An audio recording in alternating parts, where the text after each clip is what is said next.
O crente também, quando ele ora a Deus, ele não repete mantras. Ele não tem orações decoradas. Não é essa a oração cristã.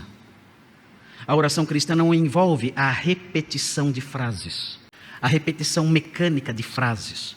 Nós não temos orações decoradas.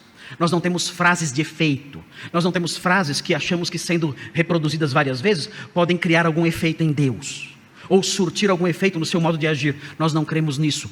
Tudo isso é superstição pagã. Jesus disse que as vãs repetições são práticas dos pagãos. Nós não fazemos isso. Nós não oramos desse jeito. Mais uma vez, as nossas súplicas são súplicas que brotam do nosso coração espontaneamente. Frases que nós criamos quando conversamos com Deus e que tem conteúdo doutrinário, tem conteúdo teológico, expressam lições bíblicas que nós aprendemos, expressam preocupações e temores, expressam alegrias e louvores. Assim é a oração cristã. Nós aprendemos, o apóstolo Paulo escreveu em 1 Coríntios 14:14. O apóstolo Paulo escreveu algo interessante aos coríntios que falavam em línguas. Naqueles dias,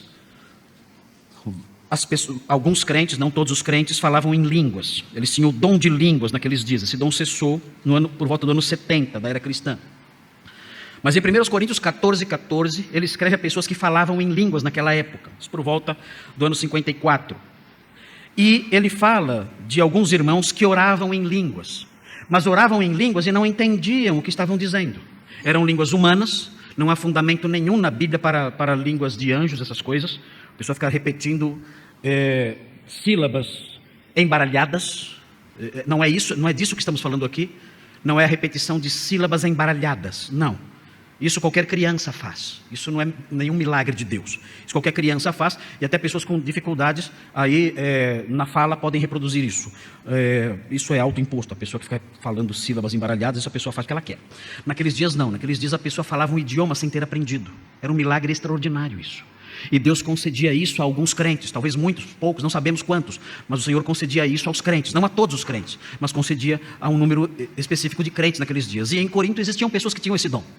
E essas pessoas falavam em línguas, mas elas não entendiam o que estavam falando. O que elas falavam tinha sentido, mas elas não compreendiam o sentido disso.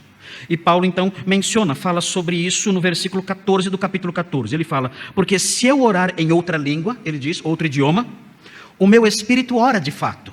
Claro que sim, porque o que eu estou falando tem sentido. O que eu estou falando, quando eu oro em línguas, tem um significado. Então no meu interior, no meu coração, eu estou de fato orando. Talvez enaltecendo a Deus, talvez glorificando o seu nome, talvez enunciando alguma verdade doutrinária importante. O meu espírito ora de fato, mas vejam, mas a minha mente fica infrutífera. Eu não sei o que eu estou dizendo. Eu estou falando, estou orando de fato, o que eu falo tem sentido, o que eu falo é verdadeiro, o que eu falo glorifica a Deus, mas eu não entendo o que eu estou dizendo. Aquilo não produz nada na minha mente. A minha mente fica infrutífera, não produz fruto nenhum na minha mente, no meu intelecto, e nem nas pessoas que ouvem a minha oração. Então vejam qual a solução, diz o apóstolo Paulo no versículo 15. Que farei, pois? Diante disso, um problema que havia em Corinto. Como resolver esse problema? Ele diz: orarei com o espírito, como eles faziam, mas também orarei com a mente. Eu vou usar o meu intelecto também para orar. Eu não vou apenas usar esse dom e ficar falando um outro idioma sem entender, não. Eu vou buscar algo muito superior a isso. Eu vou orar com o meu espírito e vou orar também com a mente. Cantarei com o espírito, mas também cantarei com a mente. Eu vou usar o meu intelecto. Como? Como eles poderiam fazer isso? Eles falavam em línguas, mas não entendiam o que diziam. A resposta está no versículo 13. Vejam. Pelo que o que fala em outra língua deve orar para que a possa interpretar. Como então orar com o espírito e orar com a mente? Muito simples, ele diz: busquem a Deus, vocês que falam em línguas aí na igreja. Busquem a Deus para que vocês orem com o espírito, enunciando essas verdades em outro idioma, enunciando esses louvores em outro idioma, e assim orarão no espírito, movidos pelo espírito, e no espírito de vocês estarão orando. Mas não somente isso, orem para que vocês possam interpretar isso, e assim vocês orem também com a mente. A oração sem o uso da mente, a oração sem o uso do intelecto, diz o apóstolo Paulo, vale muito pouco.